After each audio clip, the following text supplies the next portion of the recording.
Boa noite. Meu nome é Sandro e hoje eu vou falar um pouquinho sobre o aborto. Mas, primeiro, que tal nós fazermos uma prece para iniciar a minha palestra? Agora, eleva os pensamentos. Vamos agradecer a Deus, nosso Senhor, por mais uma oportunidade nesse ano desse evento do Jovem Espírita. Muito obrigado, Senhor, por nós podermos fazer palestras, por nós podermos trazer esse conteúdo magnífico que a doutrina nos passa para todo o nosso público. Agradecemos a todas as pessoas que estão assistindo esse vídeo e a todas essas pessoas que conhecem, eu sou conhecida dessas pessoas que estão assistindo. Muito obrigado, Senhor, e por favor, abençoa a nossa palestra de hoje. Que assim seja. Bom, para minha palestra, eu trouxe alguns slides, então já estão aqui os slides.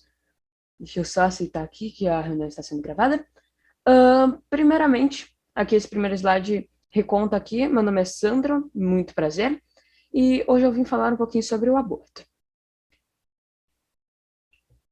Eu sei que o aborto é um tema pesado para muita gente. Muitas pessoas já até passaram por essa situação ou são sensíveis sem ter muito contato com isso. Mas, na minha palestra, eu pretendo trazer apenas os conteúdos do que é o aborto em si, sem julgar as pessoas que já o fizeram. Então, se você não quiser assistir, tudo bem. Mas, sem mais delongas, que tal começarmos? É importante citar que essa palestra é da iniciativa do Mês do Jovem Espírita, que pega os jovens que querem participar e têm idade para isso e dispõe vários temas para eles fazerem suas próprias palestras e apresentarem. Então, se você acha que você tem talento para apresentar, tem talento para falar em público, você gosta disso, e se ano que vem você tiver idade para isso, a iniciativa do Mês do Jovem Espírita vai estar aberta, te esperando. Mas vamos começar. Sandro, eu não sei o que é, mas por favor poderia me dizer o que é o aborto em si? Bom, o aborto é privação do nascimento, retirando o feto da barriga da mãe antes da hora, o que o mata. Mas o aborto tem dois tipos de aborto, né?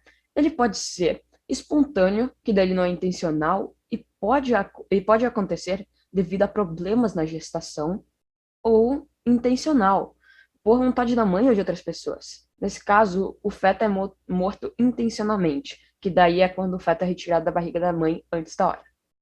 Uma outra informação bem interessante sobre o aborto é que o aborto ele pode ser precoce quando ocorre antes da 13ª semana da gravidez ou tardio entre a 13ª semana e a 22ª semana da gravidez. Mas que tal agora a gente ver um pouquinho sobre qual que é a visão espírita sobre o aborto? Porque eu já falei que é o aborto, então vamos ver o que o espiritismo traz sobre isso para nós. Para essa parte, eu me baseei em 3 livros. E o primeiro deles é Vida e Sexo, de Chico Xavier. Para esse livro eu trouxe apenas uma questão e os outros livros eu trouxe mais, mas então como que vai ser a nossa dinâmica aqui nessa palestra? Eu vou ler a questão, eu vou ler a resposta que o Espírito deu e eu vou falar o que eu compreendi anteriormente de eu apresentar essa palestra para vocês também conseguirem formar a sua própria opinião. Questão 132. Qual o objetivo da encarnação dos espíritos? Deus lhes impõe a encarnação com o fim de fazê-los chegar à perfeição. Para uns, a expiação, para outros, missão. Mas, para alcançarem essa perfeição, têm que sofrer todas as vicissitudes da existência corporal. Nisso é que está a expiação. Visa ainda outro fim, a encarnação, o de pôr o espírito em condições de suportar a parte que lhe toca na obra da criação. Então, aqui a gente já entra numa questão bem importante, que vai tocar bastante no tema do aborto. Qual que é o objetivo da gente de encarnar e encarnar repetidamente, em milhares de encarnações em diferentes lugares e modos? Mais para frente eu vou falar sobre esses lugares e modos, e também o tempo em que a gente encarna. Mas qual que é o objetivo dessa nossa encarnação? Aqui os espíritos eles explicam que a gente encarna buscando melhorar as coisas que a gente ainda não é muito bom. Por exemplo, vamos dar um exemplo mais concreto. Eu sou muito orgulhoso. Se me derem muitos bens materiais, rapidamente eu vou ficar materialista e vou esquecer de toda a minha missão que eu na Terra. Então, eu às vezes vou encarnar como uma pessoa mais pobre, uma pessoa mais humilde, e assim, esse meu orgulho, ele vai ser, de certa forma, diminuído ou até exaurido de mim. Então, assim eu vou ter melhorado um lado meu. Outras coisas também poderemos vir aqui para melhorar, como, por exemplo, eu ter o hábito de mentir ou coisas assim, mas é basicamente isso que os espíritos definem como o propósito da encarnação. Vamos para o segundo livro, que é A Alegação segundo o Espiritismo, de Dora Encontre, nas páginas 45 a 65. Então, continuando aqui, qual é a visão espírita sobre o aborto? Se tirar a própria vida é se contrapor às leis divinas, ou seja, um crime, então quem dirá tirar a vida de outro, especialmente a quem você era responsável? Então, aqui tem uma afirmação bem séria, que é um tema de muito conflito quando se fala sobre o aborto. Tirar a própria vida é se contrapor às leis divinas, ou seja, um crime. Então, consequentemente, o aborto é um crime? Matar a criança ali, matar o feto, é um crime? Por que isso seria um crime? Bom, primeiramente, guarde essa informação que mais pra frente eu vou explicar o porquê é um crime, e segundo a doutrina espírita, sim, a doutrina espírita traz como um crime. Mas só guarde esse pensamento. Se você se mata, você vai desencarnar de uma maneira muito ruim, porque você desencarnou antes do tempo previsto para o seu desencarne natural. Então, muitas coisas que você veio fazer aqui na Terra, você não vai ter feito. Ou seja, você vai ter encurtado muito mais aquela encarnação. Você não vai desencarnar bem, você pode passar muitos anos perdido lá do outro lado. Então, matar outra pessoa seria bom? Provavelmente não. Provavelmente não, não vai ser bom nem para você ou para aquela pessoa.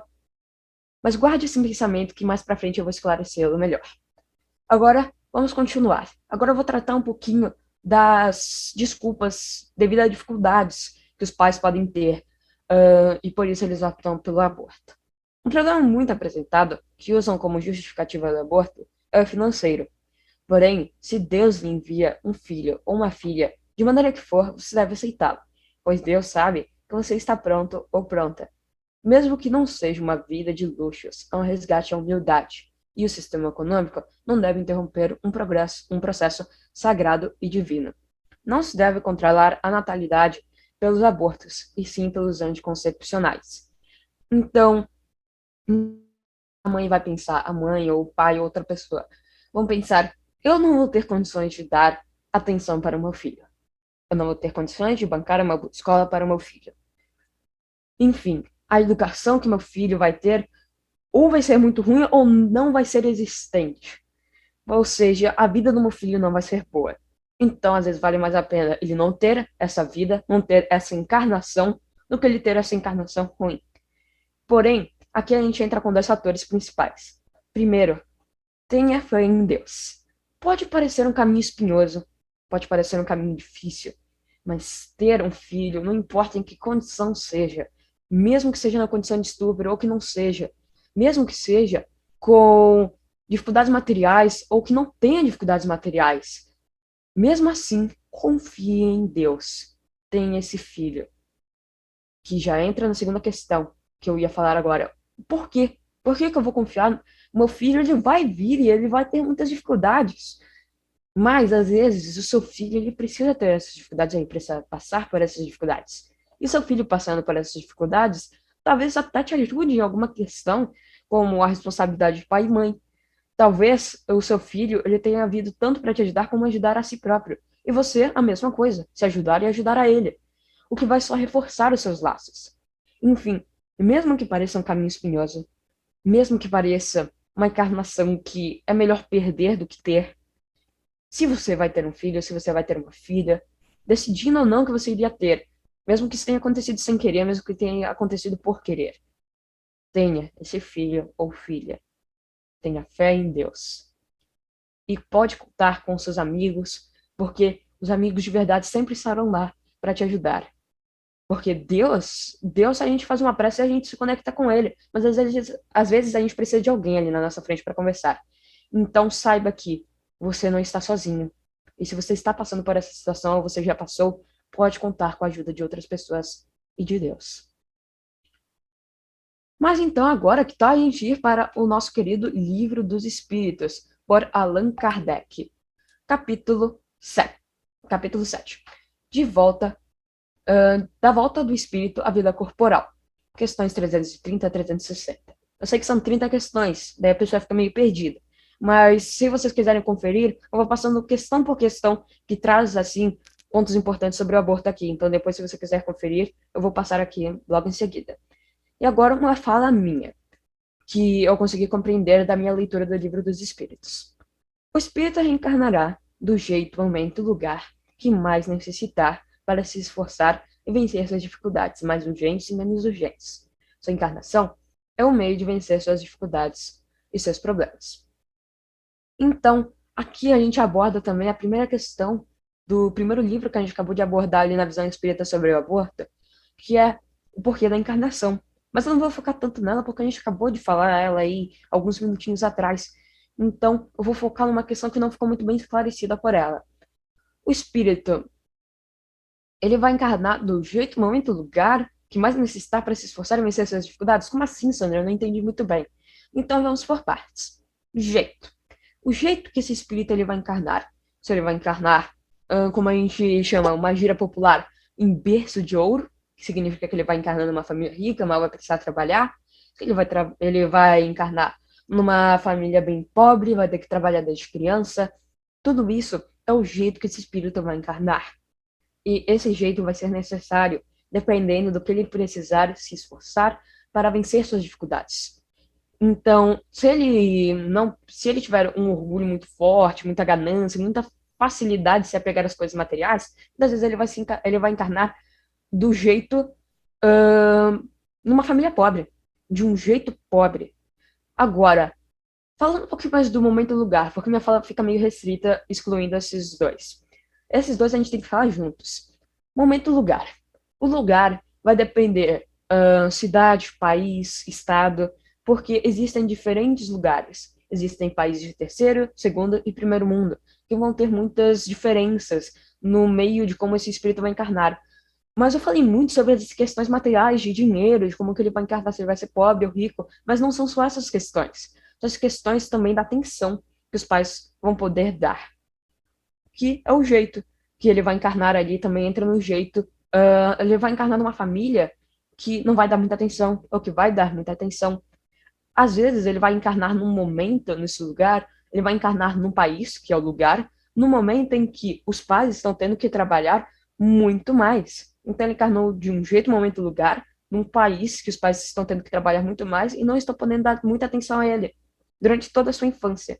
Mas isso vai ajudá-lo a vencer certas dificuldades que ele tem. Por mais que seja Tipo, você pensa uma criança sem receber atenção, quase nenhuma atenção durante toda a infância. Não é legal, não é bom. Mas, mesmo assim, vai ajudar essa criança. E depois os pais, mais pra frente, quem sabe eles se lembrem dessa responsabilidade de pai e mãe, que eles não tiveram muito tempo de dar atenção ao seu filho, não exerceram muito essa responsabilidade de pai e mãe. E talvez eles retomem essa relação. Assim, também ajudando os pais a vencerem suas próprias dificuldades. Mas, agora que eu já falei aí sobre o que eu compreendi, que tal a gente ir para as questões? Vou passar aqui. Questão 880. Qual o primeiro de todos os direitos naturais do homem? O de viver. Por isso é que ninguém tem o de atentar contra a vida de seu semelhante, nem de fazer o que quer que possa comprometer-lhe a existência corporal. Então aqui a gente traz de novo que o aborto, então, consequentemente, já que o primeiro dos direitos naturais do homem é o de viver, que especificando mais seria o da encarnação ali, se esse já é o primeiro direito, a gente não pode atentar contra ele. A gente tem meios de atentar, mas a gente não poderia, por isso é considerado um crime. Então aqui são os espíritos novamente trazendo só mais uma pequena parte do quebra-cabeça de por que o aborto poderia ser considerado um crime na visão espírita, porque o aborto é considerado um crime. Então, os próprios espíritos respondem que é um crime comprometer a existência corporal de qualquer pessoa. E eu já vou falar aqui mais pra frente, talvez seja até a próxima questão, de quando o espírito começa a se ligar ao corpo.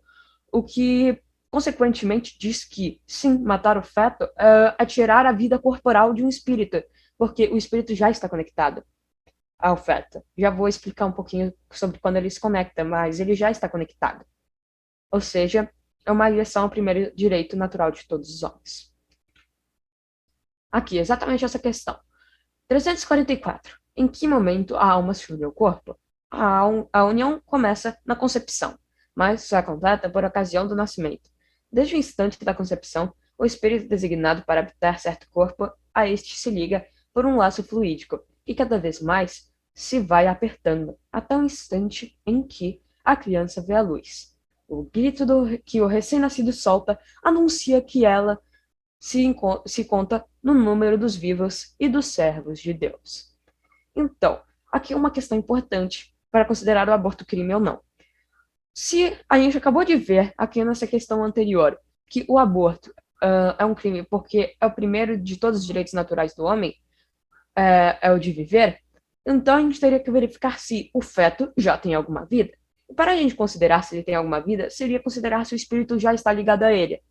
E sim, nessa questão aqui 344, os espíritos esclarecem que sim, o feto já tem o espírito conectado a ele.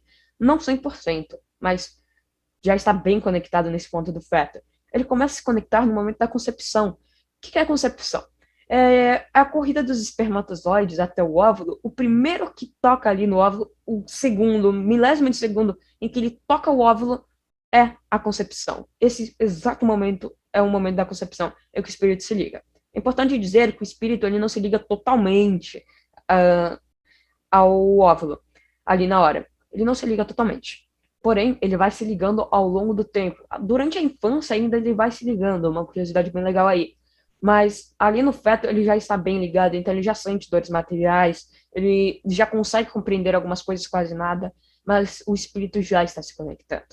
Então, sim, ele tem vida. Então, se você mata ele, você vai contra o primeiro direito natural dos homens. 357. Que consequências tem para o espírito o aborto? É uma existência anulada e que ele terá de recomeçar. Então, aqui a gente já estava falando aqui, já estava embarcando bastante nesse tema, por que o aborto é um crime, por que o aborto é considerado pelo espiritismo um crime, mas agora bora falar um pouquinho, pelo menos nessa questão aqui, o que acontece com o espírito, porque a gente fala muito da mãe, fala muito da consequência, quer dizer, consequência não, falou muito o que é considerado o aborto, mas não falou da consequência para o espírito.